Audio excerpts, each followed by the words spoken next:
Go ahead. Okay, so I was about to explain how it is possible that for so long Mythos had access to government code and couldn't reliably solve all the bugs that are Yep. needed. The first key is that weed is illegal. That means that the government does not have access to the most capable programmers. No. The second thing is that regulators are mostly compete on charisma, Uh-huh. and so obviously the best programmers also are out of that Yep. area. And not to mention that government code is very old. It's all legacy code. Uh-huh. Uh, so there is like basically infinity bugs in that thing, and obviously Mythos can't solve all of those. And that's regardless of the whole thing being like a whole marketing ploy. And Trump just banned it not because it's really national security. It's just because he can't be bothered to understand machine learning well enough to understand what he needs to ban or not to Yeah, ban. but I wouldn't I, expect Trump to do that personally. I would expect him to personally, bring people from the NSA, and surely the NSA does have capable cybersecurity experts, right? No, because of the weed thing. they have Mormons. Mormons can be well, Mormons can smoke weed? don't smoke weed. Oh, that's That's why. right. Anyway, welcome. So, um, How's your week? what was I going to say? Right, at the beginning of the week, so shortly after our previous recording, which I think has been lost very sadly, um, Yeah, I thought Oh, luckily, I embarrassed myself that last week. then. I'm so I don't glad that you remember that lost it. being that way, but good for you, I guess. And now you won't remember it forever. Good. So I thought the big stories from the end of last week were all AI related, the SpaceX IPO and the whole Fable thing. You keep saying SpaceX IPO is AI related, but Oh, it's definitely is AI it? related. Please explain. The reason that SpaceX is worth what it is, and probably much more, is not. Oh, it's because it includes Grok. Yes, no, not because of Grok. Grok has nothing to do with it. The reason SpaceX Oh, is worth what it's worth is not because of the contract of launching astronauts to the international space stations, and not even Starlink. It's because Elon Musk is going to build AI infrastructure in space. And so the solution mhm. to building enough compute to satisfy AI demand over the next few years is to build it in space where you have virtually infinite energy and space, and you don't have angry neighbors that hate AI and don't want you to place a data center near them. And so space is a neat solution to all of those three problems. And cheap cooling also. Sorry? No, Cheap actually, cooling. cooling is the most expensive part. Um, It's still cheaper than on Earth, No. no? On Earth, you can use water and you have Wind, no huge, water, yeah. what I'm calling sinks, heat sinks. In space, you can only use radiative cooling, which means that you need huge cooling sort of panels associated with each satellite in order to radiate the heat away. Cooling is, Yeah, but panels are like big things. They're just like mats. They're just like metal boards. It doesn't seem that expensive to me. well, in the context of space, where you have to like launch everything, and every kilogram that you launch is very expensive. My understanding is, and I could be corrected, my understanding was that the primary technical challenge is cooling. Well, I guess I was going to say that there's lots of metal in space, but it's not in No, space. not accessible On quite planets. yet. Yeah. I mean, the other thing is you're absolutely right about metals in space, but the gateway for that is the moon. So Elon Musk is going to Yeah. build manufacturing in the moon, and the moon is great because between the low gravity and the no atmosphere, launching into space from the moon is much cheaper and easier than from Earth. And you don't even need Yeah, rockets; you you could can do even it build with a sort of space electromagnetic elevator electromagnetic on the moon. catapult. So you can build sort of a huge ramp and use electromagnets to launch stuff into space from the moon at a fraction of the cost of doing the same from Earth.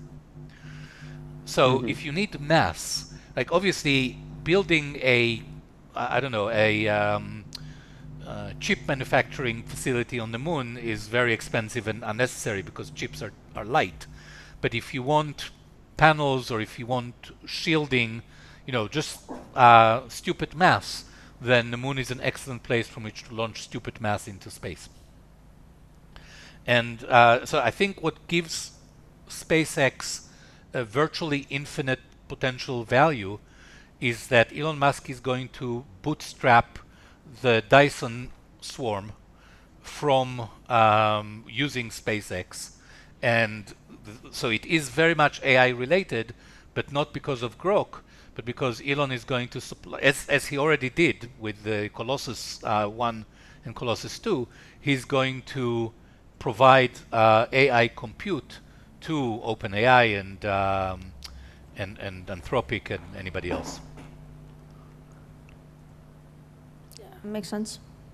So anyway, so I found the SpaceX very exciting. And then what I wanted to say about the Fable thing is that it's a very typical action of stupid government action.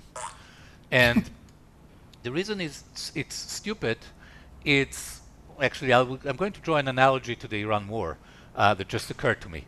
The reason it's stupid is because it lit a... hold on just a second. I think we might have lost Bar. Just 1 second. Okay, Oh, I'm okay, back. you're back. That's fine. Did only I get lost? Only you got lost, yes. So what I was saying is that I think the government action was very stupid because it made it clear to every country other than China, who already knew that, and the United States, that you are at the mercy of the American government for your AI needs.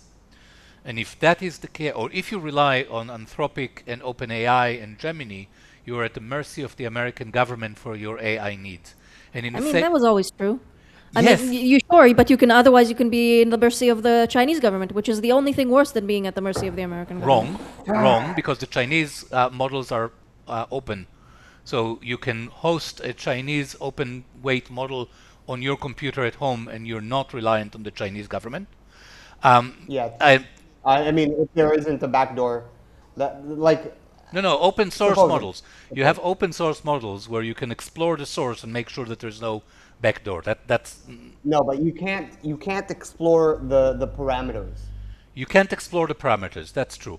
But the point is that yes, it was known before. However, the American government action made that crystal clear, and I've seen comments by British commentators that say this is a red alert, this is a red flag. We have to make sure that we have our own independent AI capabilities and not rely on the Americans. And that's nice and all, but you know what would also be nice if England could have anything else without the Americans. I mean, they're completely useless for a reason. Well, all the good people in England left for America. That's partially the reason, yeah. Okay. 200 years ago. Be that as it may, the point is that even governments that that is going to expedite. It's nice to say that we would like to exist without the U.S. The reason why the U.S. is so powerful is because they can't. It's not because they don't want to. Everyone wants to be the big not kid on the block. exactly. It's because it was tempting to. It's the same with NATO, right? It's not that Europe couldn't defend itself. Britain and France are nuclear powers, and between them and the economic power of Germany and the engineering power of Germany, they could defend themselves, but they didn't bother to because it was cheaper and easier and lazier to rely on the United States. Until recent crisis with the United States made it clear to them that they cannot rely on it. It's the same with the financial markets, right? It's not that Europe or Japan don't have the technical knowledge to create their own financial clearinghouses. But it was cheaper and easier to rely on the United States until the United States has overused its power, abused its power. So what you're saying is it's cheaper and easier to rely on external forces, but you can't trust them, so you have to have internal sovereignty. It's cheaper and easier to rely on external sources, while you fool yourself into thinking that you can rely on them. When those external forces prove themselves to be unreliable, then start moving and start understanding that you have to take care of Yeah, it's a little yourself. late to start moving once you've realized that they can't be relied upon. But I agree with the sentiment, and that's why I do think that despite it being more maybe economically easier to rely on countries like China, because of sovereignty issues, because human beings always and will always want power and will always be tribal. There's always a threat from the outside. I want to interrupt before I lose connection again. The argument that Dad made about the foolish thing that the U.S. government did by regulating AI in reminding everybody that it's all in the mercy of the U.S. government was actually a really smart move and really improved Iran's position, because they reminded everybody that they're reliant on them for the Strait of Hormuz. I was really interested in where he was going with that, but I guess we'll have to wait. We'll wait a second. Oh, did we lose? Yes. Did they lose me in the middle? Yes, we Yeah. lost you in the middle. So you were saying that it really something bad. about Iran. So make your argument again, because we're all ears. You were saying that the thing that the U.S. government did with reminding everybody that AI is dependent on them is similar to what Wow. Iran Oh my did God! by reminding The tension everybody. is killing me. I think you'll have to cut to when he comes back. We'll have to ask Yes, him we to have get to- to the final point Yes. rather than build up again. Start with the final point. All right. Okay. By the way, Um, Bar. Please I'm start from the sorry, end this Tom time. doesn't want you to hear it, so I guess it's done. No. What's your point? Quickly. My point is that by blocking the Straits of Hormuz, Iran just reminds everybody that they're actually dependent on the Straits of Hormuz or Iran. Yes, that's a good point. I actually, when I said earlier that I see the analogy is that the war that started on the 28th of February, while everybody knew and Iran certainly knew that they could close the Strait of Hormuz, the war has made the potential latent threat into a real The and U.S. actual one. reminding people that they are dependent on the U.S. government approval for powerful AI is equivalent to Yep. Iran reminding people that Absolutely. they are reliant on Iran for access to the Straits of Hormuz. I actually think that's a good thing for the U.S. I think similar to how it's a good thing for the U.S. that the European Union would finally realize that they can't continue to completely rely militarily on the U.S. and start building up their own capabilities. I would think that the local governments that want the oil need to put a little bit more effort in securing the seas. I don't want America to be the global hegemon. I think it would be better for the American citizens, and America could go back to being strong enough to be the world hegemon if it stopped being the world hegemon for a while and focused internally. And I think that in order to do that, you have to have all these things that everyone's relying on America to do, to be shown to the world that we're not going to do them anymore. Whether it's because we can't or whether it's because we won't, it doesn't matter. I think it's because we won't rather than we can't. I think we could glass Iran if we wanted to. We just don't have the will. It's a good thing for everyone, including America, that the world saw the realism of having to deal with a power like Iran without the U.S. Dealing with them for you. Yes, but you're glossing over the fact that Iran wasn't a problem for anybody before America started the war against them. No, Well, that's the equivalent of saying U.S. wasn't the including problem the- for anybody until they showed that they aren't reliable in creating AIs. It's not a problem till it's a problem. And it's easy enough to say it won't be a problem until it's a problem. And then when it's a problem, it's not that easy to start everything up from scratch. Yes, but that's true, but that doesn't mean that you want to invite problems that you don't have to. There are certain problems that are inevitable, and it's better to get a warning of them in advance than for everything to crash down all at once. Okay, okay. I don't see what's inevitable. Iran has been, well, where it is forever, and with the ability to control the Strait of Hormuz for probably many years. And throughout that time, there has never been an issue with the Strait of Hormuz. There's never been an Iranian claim for sovereignty over the Strait of Hormuz. There was never any issue. There was never a threat by Iran to close the Strait of Hormuz, barring the situation like the United States and the Gulf states put her in. So it was a non-issue until it became an issue because of the United States and Israel started the war. Which brings us around. Right. I wanted to ask for your opinion about the what may hopefully be an end to the war. Right. And we lost Bar. Yeah. I won't wait for Bar, Okay. but he can join us in a minute. So I think I'm glad the war is over. I think what I'm seeing, I just saw a press conference with Trump talking in the some conference, the J7 conference or something. Oh, the G7, yeah. Anyways, yeah, the G7. So it's so fun to watch him speak because he, in one sense, doesn't really answer your question when you ask him something.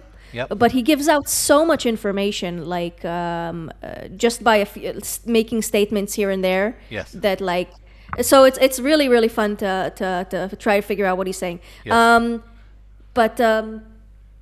Okay, I'll finish off real quick and then I have to go for a second. Okay, so the impression I got from the situation is that he tried the stick. He saw that the stick wasn't getting him anywhere beyond a certain point. Now he's trying the carrot. Okay. But as with anything related to states and power, this has always been about power. And he's saying that he's capable to continue to bring back the might of the U.S. Army, which Iran does fear and has good reason to fear. But now he's trying a little bit of carrot. And I think that's a good idea because the stick clearly wasn't getting us far enough, fast enough. So let's try some carrot. Yep. Okay. I am all in favor. Do you need to go? Yeah, just a minute. Okay.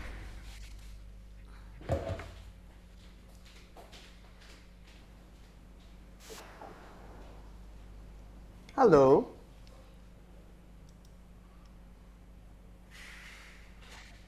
Hi, Bar. Gil had to leave for a minute. But the hope. point that you... Oh, and she's back. Sorry about that. Okay, and we have Bar back as well. Okay. The crew's back together. Yep. So, Bar, what do you think of the ceasefire? I A have representative few, from Israel. Thoughts about it. My first one was like on that day I saw a video saying about how like the U.S. supposedly betrayed Israel because the U.S. never intended because it's only Israel's interest to be completely secure. The U.S. wants Israel to be dependent on the U.S. To keep them in a precarious position.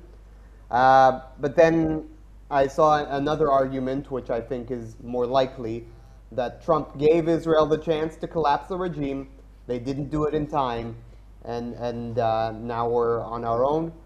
But also, I'll believe it's over when it's over. It ain't over till the fat lady sings. I'm not even sure. Isn't this just a 2-month ceasefire? Yeah, I that's fair. think I misunderstood it.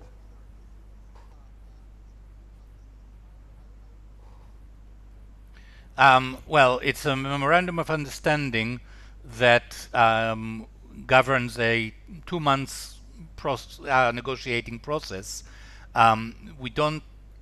Nobody ever published the exact terms.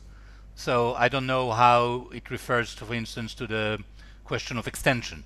So if the 2 months are up and the sides are still negotiating, what happens then? These are the kinds of details that have definitely not been released, but it definitely does contemplate a sort of a limited process before with the negotiations. And also, wait, I'd like another reminder for Yep. everybody thinking that Israel will just be satisfied with whatever we have. There is an election in Israel in October. Currently, Bibi doesn't seem to be the prospective winner, and I don't think that he'll accept that. I think that he'll do something. Okay. He always does. Who's the prospective winner? Yair Lapid? Right No. now, it's Eisenkot, I think. But Eisenkot or Bennett? I mean, Lapid is in the same party as with Bennett, but at a second place. yeah, So I really, Lapid, really hate all. I really, really hate Bibi, but I really, really hate everybody else more. That's pretty much Israeli politics Yep. for you. Yeah. yeah. That's what it is. What's your main gripe with Bibi? It's more personal. Like he has What? the sort of politician speak, where first of all, I can't believe any word that he says. Even if he says what I know to be the truth, I won't believe what he's saying. Okay. And he always sounds like he thinks he's better than me, and that really annoys me. Yes. Than you personally. Yes, Yes. it's like he Than doesn't you respect me personally. at all. Okay. And do you know who you would vote for if you were in Israel in October? You're talking to me? Yes. Right now, I know that I won't be voting. I was going to vote for Bennett, but then he partnered up with Lapid, who I disproportionately hate. So right now, I'm staying home. So what's your gripe with Lapid? I think it's because he was doing a speech at Tel Aviv University when I was studying there.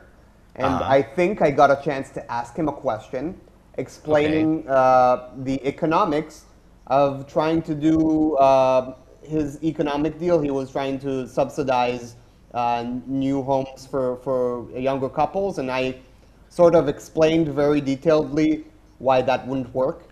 And then he Okay. said something along the lines of, "It doesn't matter what the facts are. What matters is the intention." Right. I realized this guy has no idea what he's talking about, and he thinks he's better than he had the politician speak that I can't stand. Okay. So really what you're saying is that you probably don't want to vote for any politician. Yeah, if there was a programmer running, then I would vote for him. Right, but of course, as soon as he starts running, he is a politician. I mean, So, I don't know. I think that well, there are two Only people if he's that successful. that actually overcame this issue. Trump, uh who is a politician, but I don't hate him. I don't think that he feels like he's better than me. I think that's because he dumbs down the things that he says. Uh, and Vivek Ramaswamy, for some reason, I can tell that he's a psycho. I can hear the politician speak, but I don't know. I just like him. okay. So if only Vivek ran to be prime Yeah. minister of Israel, you would vote for him. Oh yeah, for sure. Well, I would if Vivek was a choice, I would vote with the Israeli. I think it's something interesting about Vivek is I think the reason why he seems like a sociopath is because well, there's always the possibility that he is, but he's almost too polished, Yeah, which that's, actually kind that's of what psychopath sounds like. I have a very good psychodar, in that I once went to hang out with a couple of friends, and the friend's fiance brought her friend over, who brought the guy she was dating with at the time over. And Okay. we were having conversation. He was really nice, but on the way home, I said, "Guys, I don't know if you noticed, but this guy's a psychopath." And a mere 3 years later, an article came out about him being like a professional scam artist and a psychopath. I think it's a safe bet that any politician is a psychopath.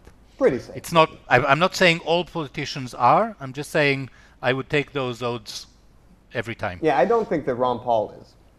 I don't think Ron Paul is. I think Ron Paul is a rare exception. Yeah. There are others that I like, other politicians that I like, but that's just a very rare exception. Yes, true. I agree with that.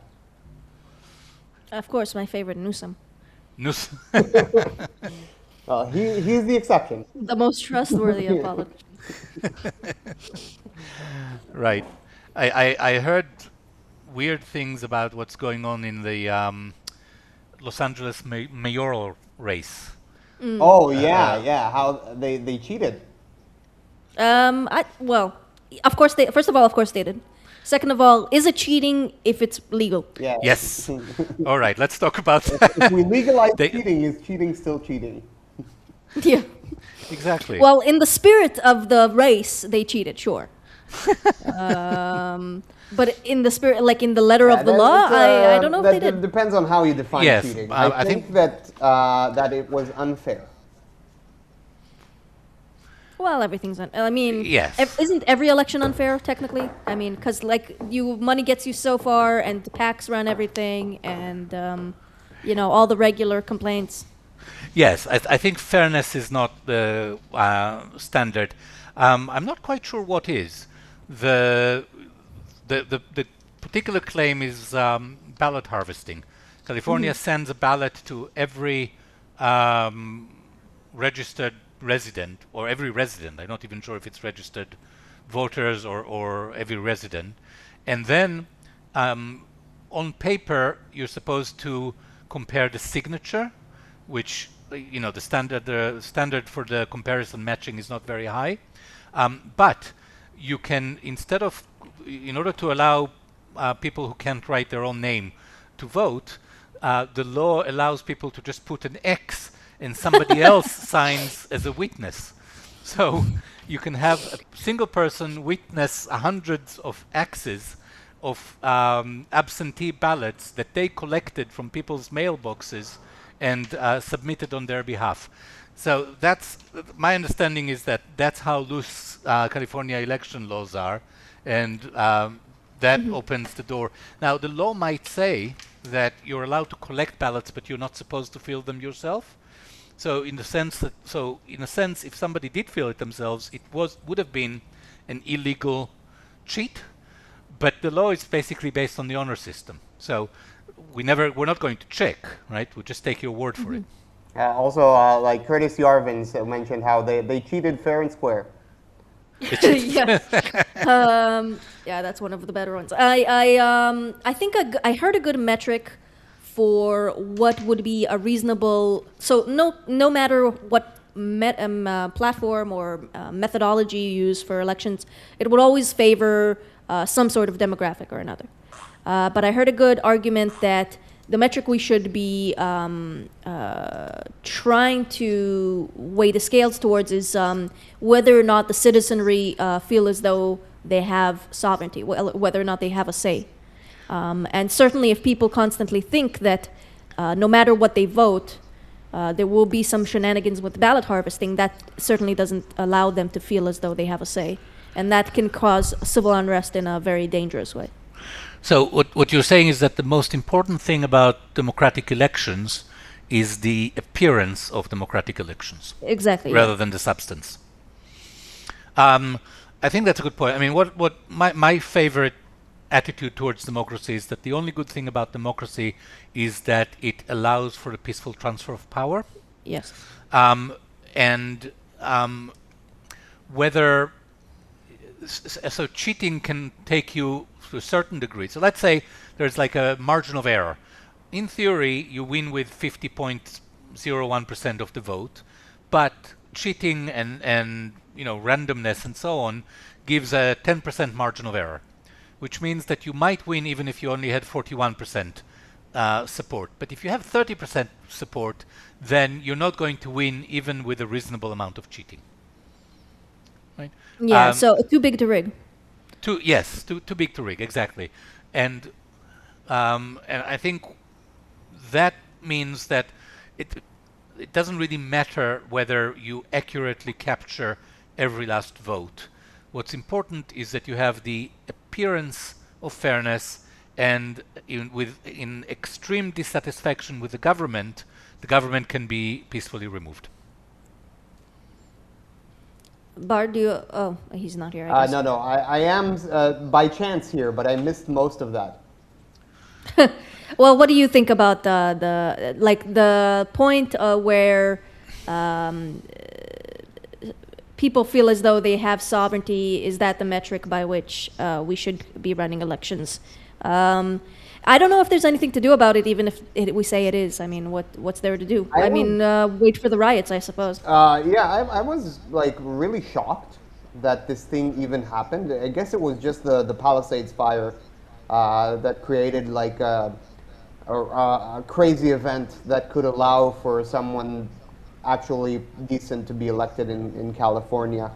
So I wouldn't put too much importance in this one election being missing. Obviously, the Democrats could easily cheat in California. It's their that's their home turf.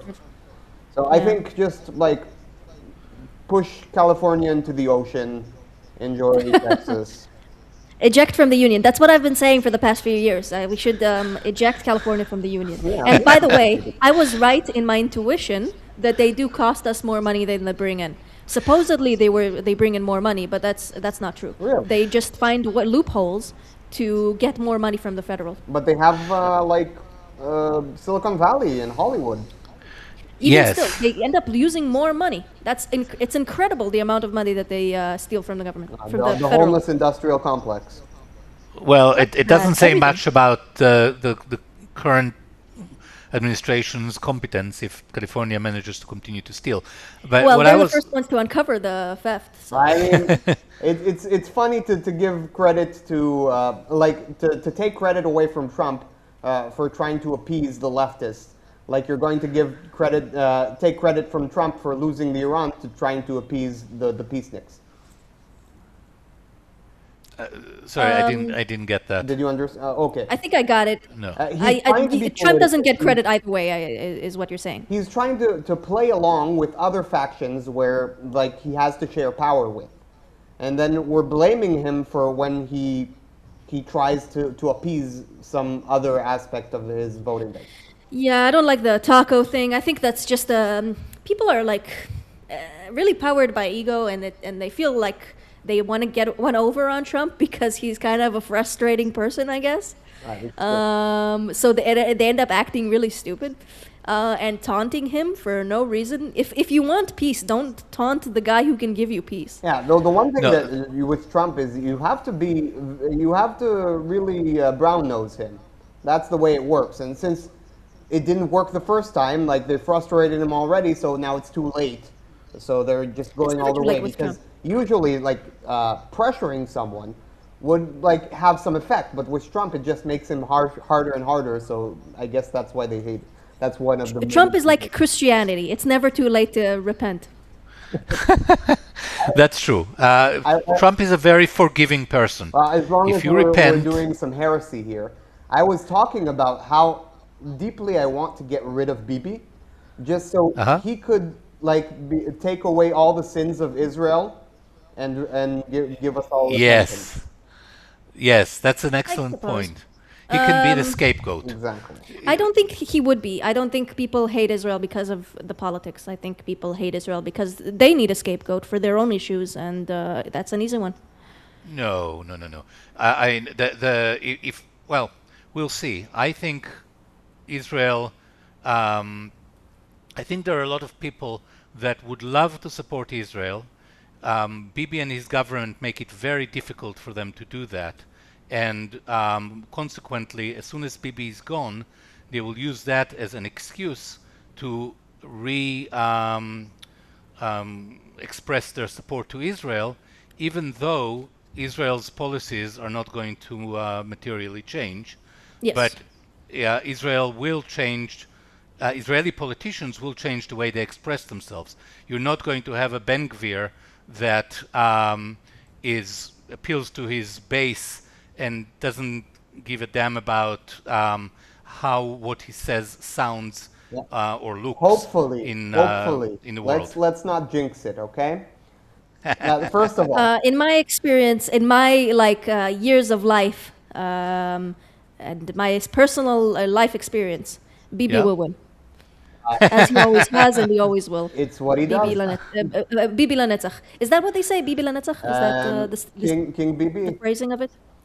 Rak Bibi. Yeah, that's the one. Only Bibi. Yeah. Only Bibi. Well, we have I wanted to express another thought about this because I think that the reason, well, I mean, of course you're right that the current really extreme government is making it very easy to hate Israel, but also Yes.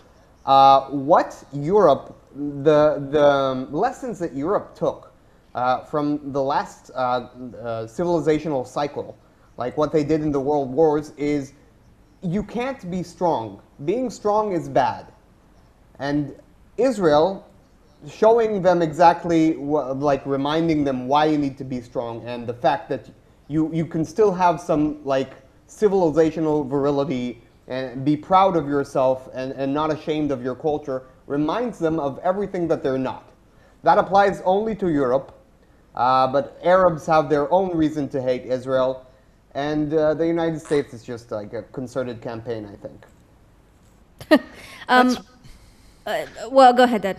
Oh yeah, I was going to tell a joke about how frustrated the Germany lost its bid for a temporary seat on the Security Council because of its support to Israel.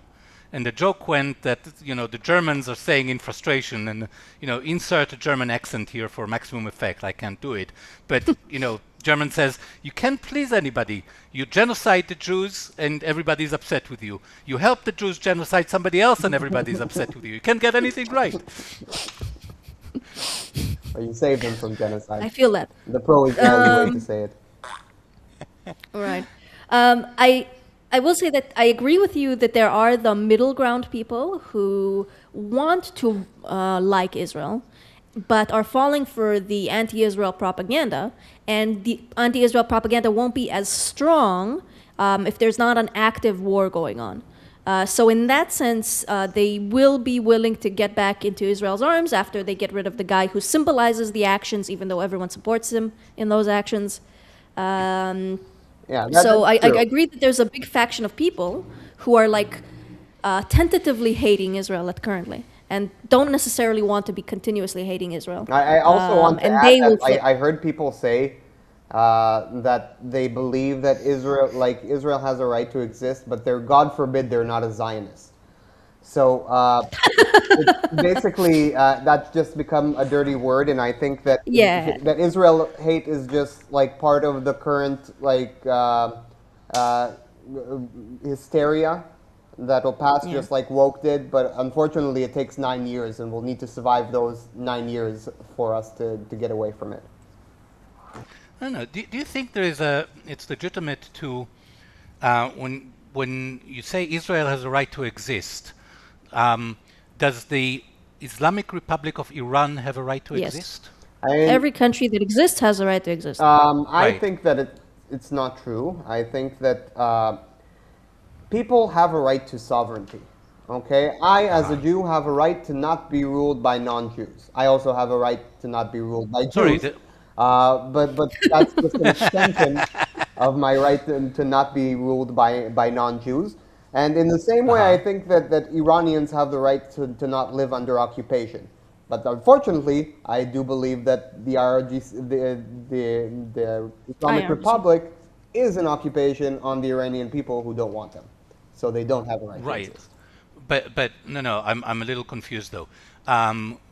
People have a right to live not under foreign occupation. Is that what you're saying? Yes, So the Palestinians have a right yeah, to live yeah. I do believe that. with Israeli occupation? I agree. Okay.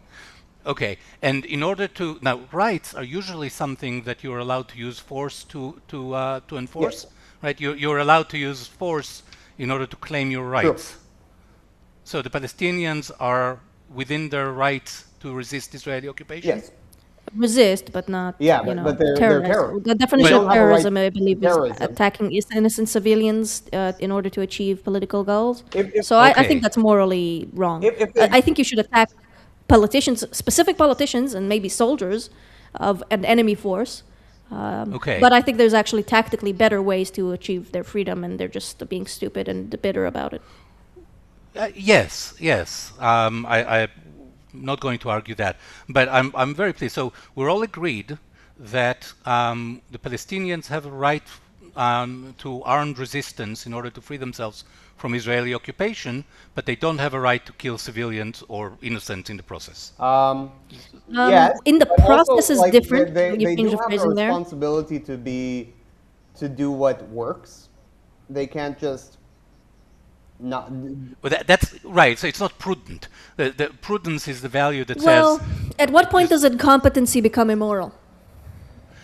that's an excellent question. But what you're saying is it might not be prudent, and consequently maybe not even moral, but it might not be prudent of them to resist the Israeli army because the Israeli army will hurt them back and probably hurt their families and so on. But they are within their legitimate right to fight against the Israeli army. Against active forces that are hurting them or their family. It's a matter of self-defense versus terrorist action. I defined terrorist action earlier. It's just a matter of, is it actually in self-defense? And if it's within the realm of self-defense, even if they do use underhanded tactics to force you to hurt civilians, then it's within reason to act in that way, because your survival is more important than random other people's survival. I think that's perfectly fair for any human being to prioritize their own survival and their own family's survival over any other human being. Now, I don't think that's what October 7th was, No. but some people do. Right, but it's not just survival, right? Because one of what we're talking about here is, well, freedom or political freedom, right? Your right not to be ruled by others. By the way, Bar, you have a right to not be ruled by non-Jews, right? That's what you said? Are you talking to Yeah. me? Yes, Yeah. I'm recapping what I heard you say, and I just want to make sure I heard you right. You have a right not to be ruled by non-Jews.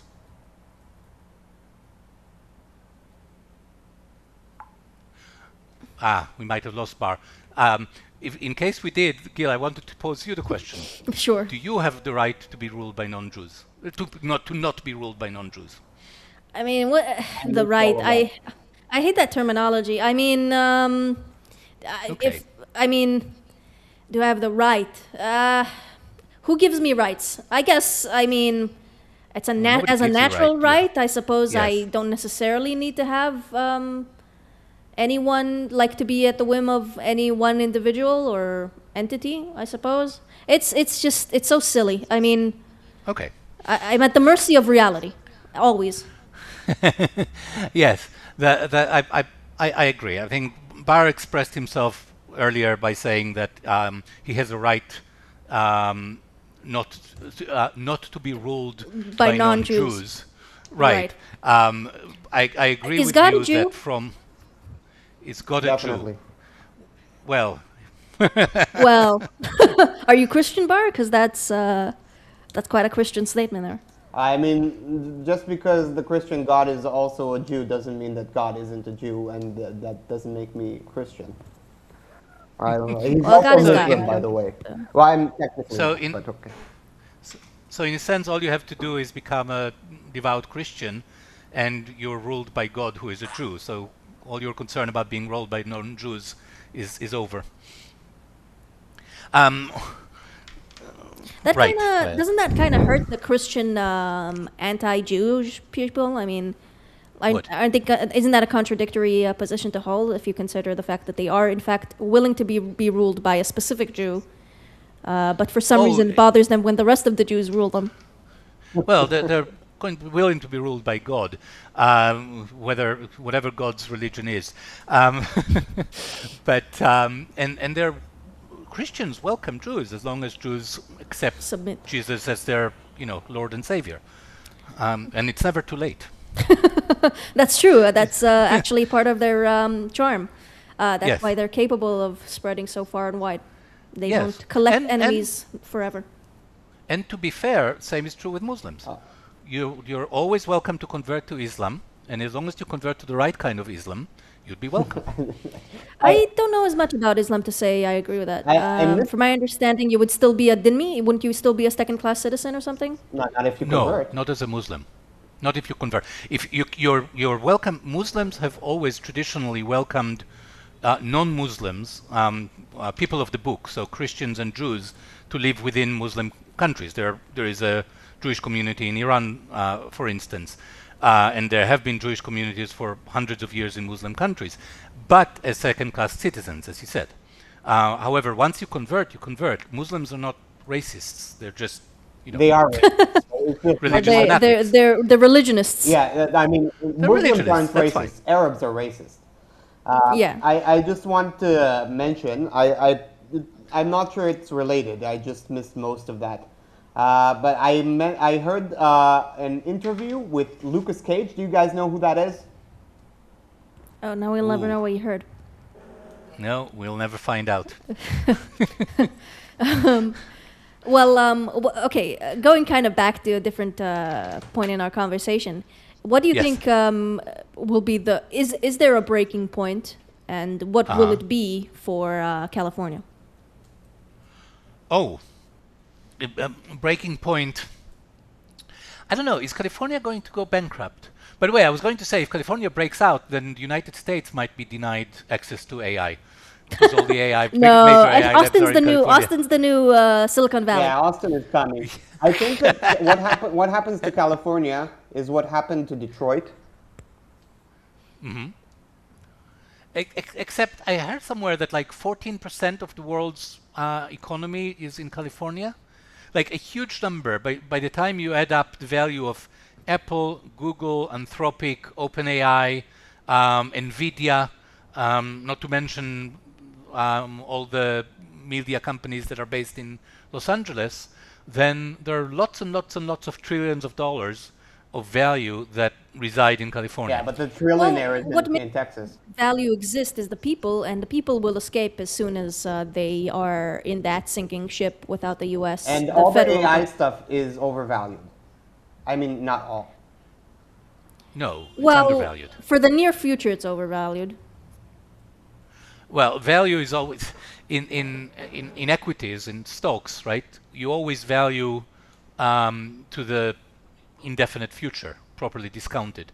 So you never value based on But there is this a year's time profit. preference value. I mean, there is the sure. I mean, technically, a dollar.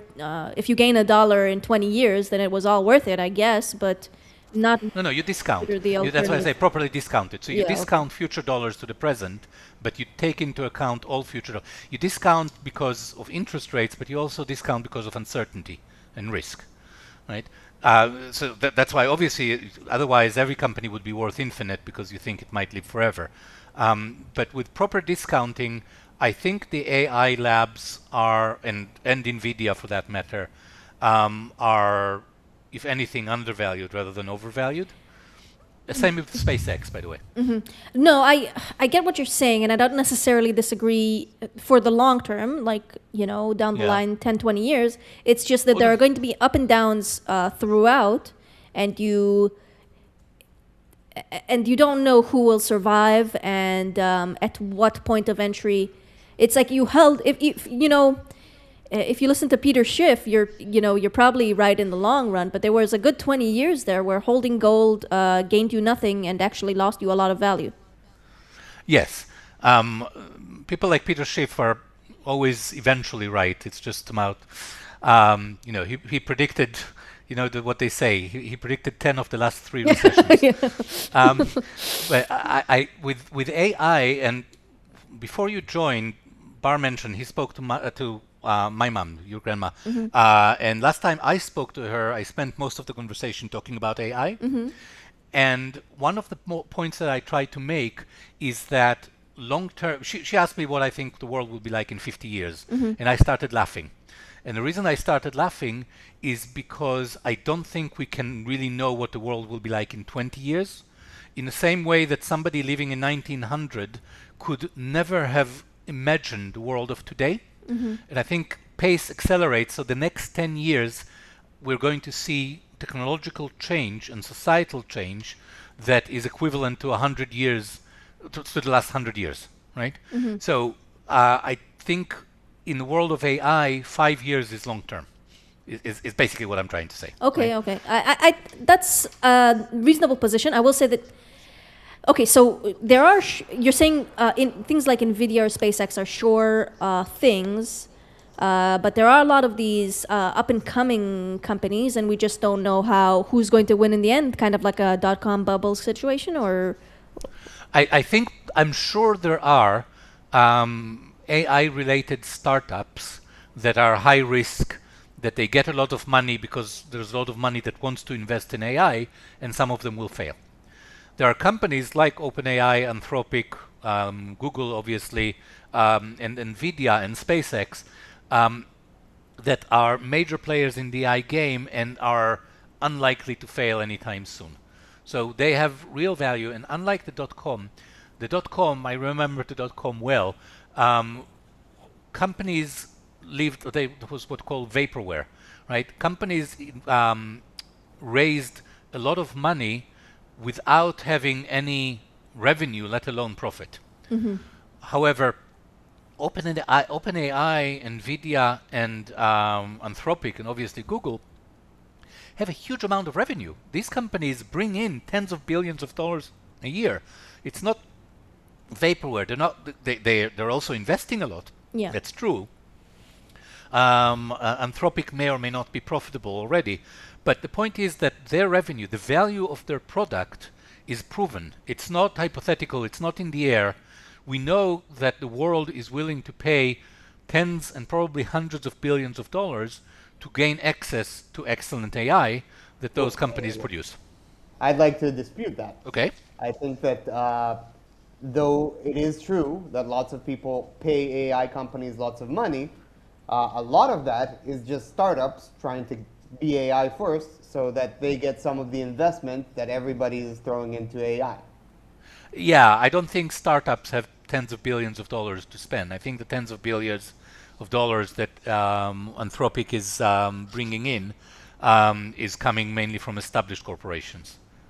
Established corporations that are trying to get, well, I mean, maybe established isn't the word, but I know lots of corporations that decided, oh, I have to get into this AI thing or I'll be left behind. So they make thousands of AI features that no one will use and pay lots of the AI producers to use that, even though users aren't actually using it. They're just doing it as part of the hype train.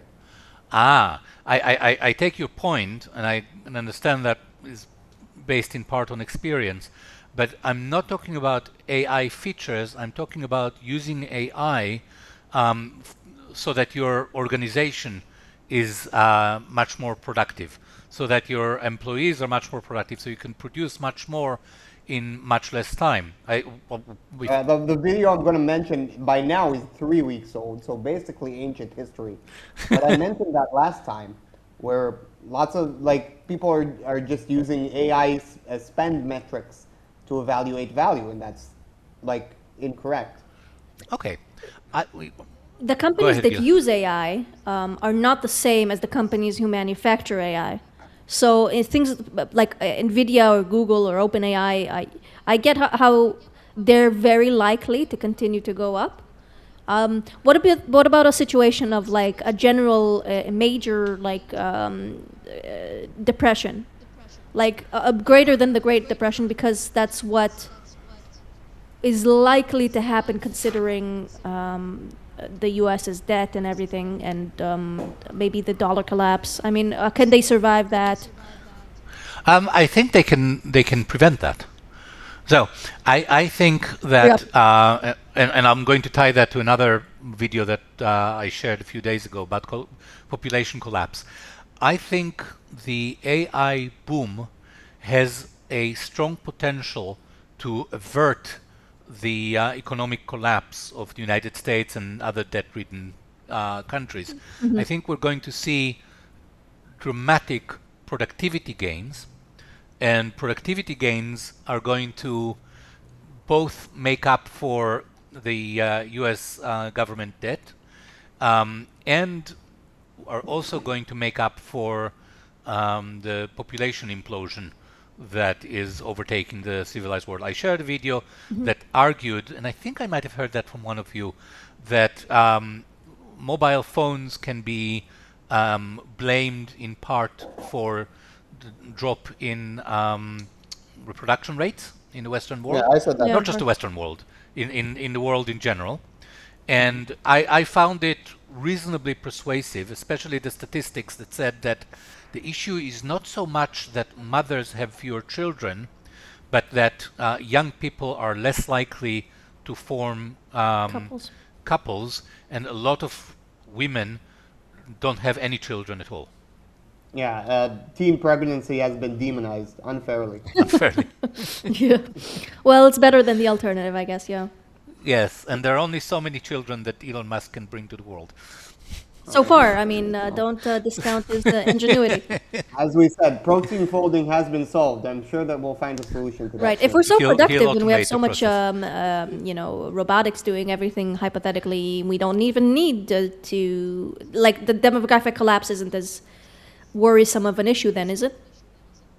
The demographic collapse is not as worrisome because the main concern people had with democratic collapse is aging of society. Yeah. So what you see in Japan, in Korea, in China, for instance, is that you have a growing population of retired people that rely for their subsistence on a shrinking population of working age people. But AI means that those working age people become much more productive, and over time maybe they're not even necessary for a lot of productive activities.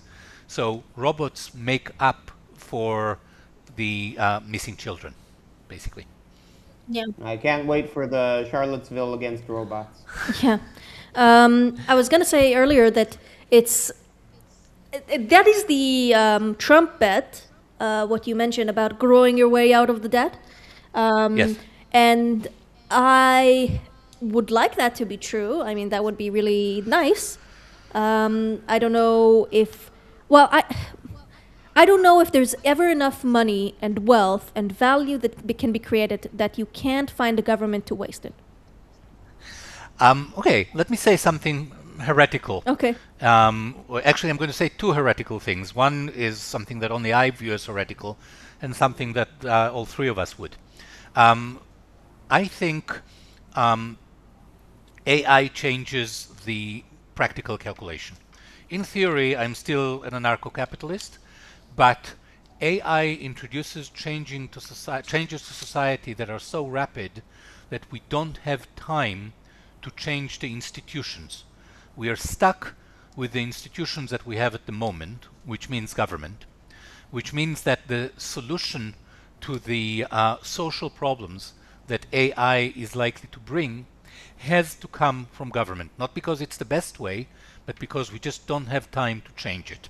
That's the part that I think all three of us will agree is heretical.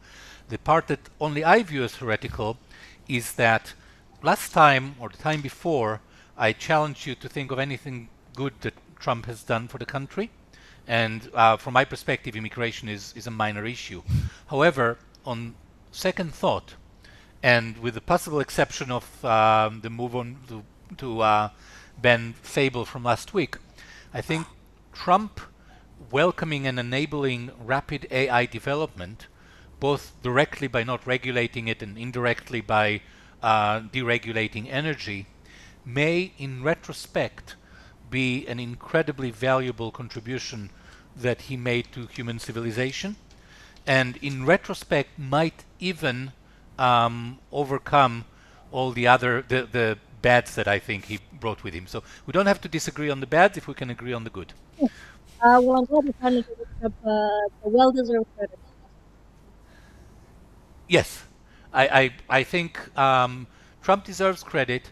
I think an issue that I wanted to bring up to hear what you people think about is the UBI? universal UBI, or how Elon phrased it. Elon Musk puts Yeah. it, universal high income, or there's universal basic services. There are different ways of putting it. but basically using government redistribution to redistribute the economic benefits coming from AI to the broad public. What do you guys think? Gil, I couldn't hear you. Inevitable and horrible. No? Reconnect your microphone. Oh, is it not working? Can you hear me? Okay, now it's working. Okay. Go I ahead. think it's going to be terrible and inevitable. Horrible and inevitable. Yeah, I think that I'd like to add to that. Okay. There is going to be a very painful time where the institutions need to readapt Yep. to the new economy following mostly AI, but also all the other developments in like the internet, the information age. Um, and UBI will just stop that, or basically slow that down to the point where it will take much longer, like kind of like how the New Deal froze like the Great Depression to become the Great Depression. UBI will do to us right now. I don't understand. So, Okay. There is pain that needs to be experienced for people to have the incentive to find the solution, to change our institutions to adapt to the new technology. With UBI preventing that pain, they'll just be dragged down the road. So the institutions, the culture won't adapt to this new situation. right. And what do you have an idea of, just to help me understand, what kind of adaptations do you think might be necessary? I mean, I didn't have much time to think about how AI specifically affected, but my great example about how institutions need to change Uh-huh. is that people, like, it was very taboo to approach like women for to pick up girls, like, but that had to be prevented to adapt to this new situation. It should be like the cringe of being embarrassed in public needs to be overcome, and that's largely because like the internet connects us all. So you in the past you could embarrass yourself in the street and no one would ever know, and now people like find out all over. You could go viral, but we need to like get over that. It needs to not be a cultural issue. You think, oh, he embarrassed himself online 5 years ago. Who cares? Everybody did. Well, I mean, the so Okay. cultural standards are very low. Are you saying it should be lower? What do you mean cultural standards? Well, people don't have honor. They don't have respect. They don't have admiration, gratefulness. I don't know how what I said implied that. I think that we need to adapt as our culture to fit with the new conditions. Right. So that's very interesting, and I think it's very difficult to know what the new conditions that AI, the world of AI will bring with it. I mean, mobile phones we've just discussed have changed society so radically that they might be responsible for a huge drop in population replenishment. AI, I think, and I hope you agree with me, has much greater potential, Certainly. right? So, with that greater potential, I have no idea what society. Imagine a society in which, for the same cost of owning a car, you can own a robot, and that robot is as smart as Fable, or probably smarter than Fable, has better vision than you, better dexterity, obviously better memory and access to all the world's information.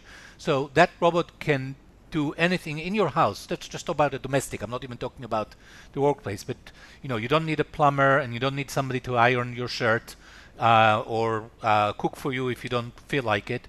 The robot can do anything, and it costs a few $100s a month or something to list one. So virtually everybody, middle class and up, and over time even lower class people, and over time even people in developing countries have a robot like that, and obviously wealthy people have multiple ones and have the latest model. Doesn't matter. The point is, we all have personal assistants that can assist not just with sort of mental work, like we right now, any person on Earth almost can, virtually any person on Earth can have a free ChatGPT account and ask questions and get advice, right? It's free. Everybody have mobile phones. Even in the poorest countries in the world, there's still a lot of almost everybody has a mobile phone. So advice is already good advice is already freely available around the world. What if physical help and smart physical help is also freely or affordably available? Oh, we lost power again. Available around the world. How will that change society? How will it change society if you have a human-like robot, maybe not one that you will mistake for a human, but one that is certainly more human than your dog, right? In appearance, and can talk to you and sympathize and understands you and gets to know you and is very supportive and so on, and it's easily part of your life. How will that impact social relations in the future society? Well, I think after hearing you describe the circumstances, it makes me think of the life of an aristocrat in extremely fragmented societies. So you have servants doing basically all of your labor, and maybe the quality of what a servant can do versus what an AI can do is different. But in essence, you're not necessarily need to do anything. So it's going to be a lot of social play, basically. It's going to be a lot of it's going to change in style based on your preference. So it might be like a cyberpunk thing, or it might be a middle-aged thing. But it's basically people will separate into clans or groups of small. That's a good point. Also, like the client-patron relationship. Yeah. I think is going to make a comeback. And it's going to be there's going to be basically new, like the aristocracy, where everyone is fighting for within a hierarchy. So fighting within a hierarchy would be the ultimate goal of any human life, and what that hierarchy looks like depends on your personal preference, and you can join different hierarchies, but that will be the ultimate goal of life. By the way, there's lots of artists that are really suffering from competition with AI, and I think that a return to the culture of rich patrons patronizing grandiose works of art to increase their prestige could really save lots of horribly starving liberal arts students. Let me push back, Gil. Two things. First is a side comment. You mentioned aristocrats, and one of the very important services that aristocrats got from their servants, if you will, from the help, was help in raising their children. So one of the things that nanny bots will do, potentially, and might be even a positive thing, is they will lower the perceived cost of having a child. Not the financial cost, but the cost in terms of your time, your career, your, so people think that it's when people think about having children, having a child is a lot of work, and if you can have a robot that does much of that work for you, then having a child is no longer quite as daunting. But the other thing is that AI technology will allow people to be much more independent. You don't have but to their work. nature will be the same. The nature will be the same, but the nature is that people. I don't know if people strive to find patrons as much as they need patrons in order to survive in different societies. Yes, but they strive to have social prestige. And listen, so some people are like motivated by that sort of thing, but then there will be the gentleman, the gentleman adventurers, the what's his name? The guy who basically the forefather of evolution, Oh, Darwin. Darwin. Yeah, so similar to Darwin. Yes. What did he do? He was basically an aristocrat. He had lots of free time, so he spent his time in nature and trying to figure out what's going on. And then there are those guys Yep. that like went to the Arctic just for fun, because they wanted the Yes. adventure. And then there's the Elon Musk who go to space for fun. So there'll be the adventurers, and there'll be the social strivers, and there'll be and there'll be the artistic guys. I mean, every element of humanity will still be the same. It's just that they will be able to pursue it freely. So most of them being not very, most humans don't have great ambitions. They have mid-core ambitions, and Yep. they would like to have recognition and respect from their from people around them. That's why I think hierarchy games will be the baseline. That's what everyone's gonna do. Again, let me push back.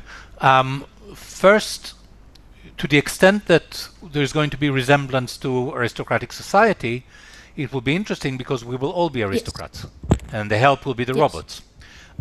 The second point is that for the first time, technology has a potential of fulfilling not just our physical needs, but also our social needs.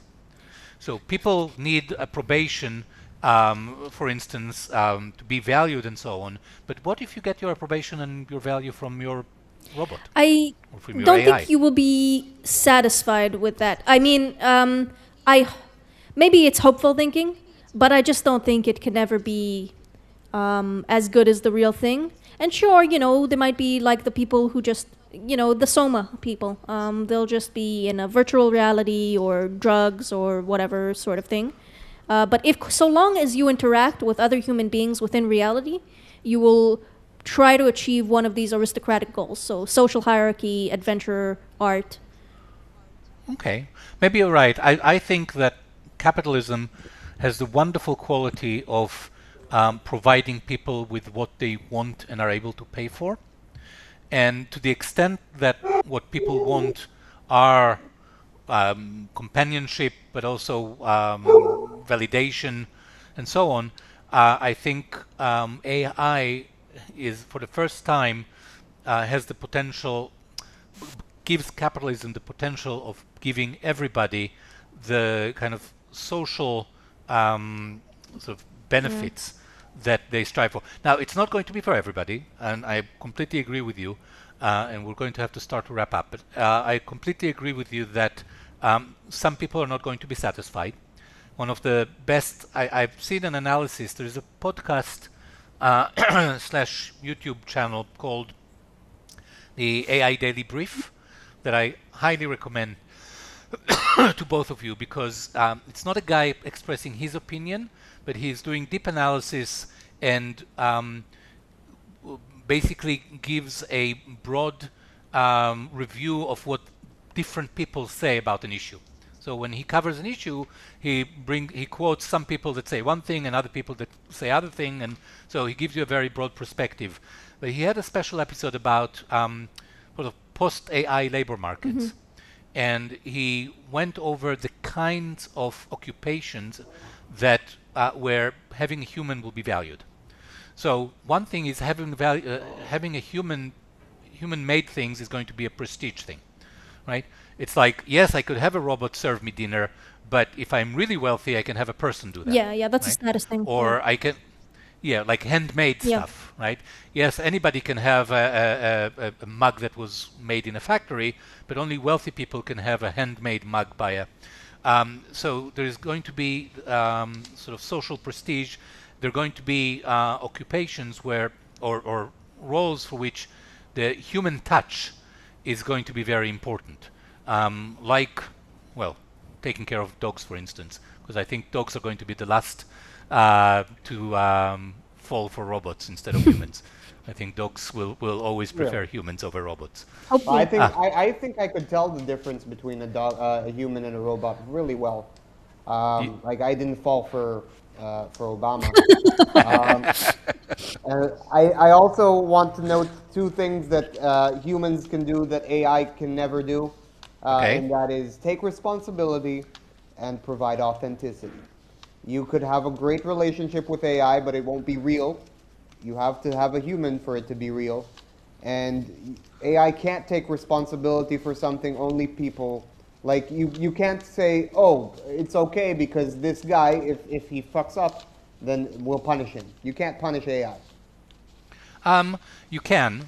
If there's an AI-based corporation that insures you, then if they fuck up, you get money. But then the corporation On is the the one second- that's getting the reprimand. Yeah, Yes, the but it can be corporation can't let the AI be the last person to Yeah, go no, over the whatever corporation it is is. no, as long as it has money. If we allow AIs to own money, you can have an AI corporation that is taking financial responsibility, which is the most important kind of responsibility. And on the question of authenticity, what you want is something that will feel authentic.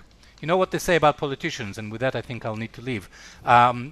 For politicians, authenticity is number one, and if you can fake that, you've got it made. Right. Yeah, I heard that. But as well as you can fake authenticity, the best thing about authenticity is when it's real. Yeah. Very good. Okay, we do need All to right. go. I will say, just put a pin on a future discussion, maybe topic. Maybe would be interesting to talk about. Capitalism provides everything you could possibly want, but what if your wants are bad? So we can discuss Absolutely. that later. Okay. Absolutely. Okay. Thank you very much. Yeah. It was great. Okay. And Yep. Gil, join my group. Join the group on I sent Telegram. a hi to And I invited you that to Gemma or whatever you call her. Gemma. Gemma? Gemma. Very British. Well, So I sent her a hi, but I I don't know if that's enough of a prompt. I'll have a look. It's possible that she doesn't hear you, and I'll fix that. Pick a name. It's your agent. I picked Gemma because it starts with a G and it's a female Okay. name, but you're not bound by either one of those. Pick a name and I'll rename it for Sure, you. sure. I like it because it's British, but yeah. Okay. Excellent. Thank you very much. Talk to Nice. you later. Bye bye. Bye.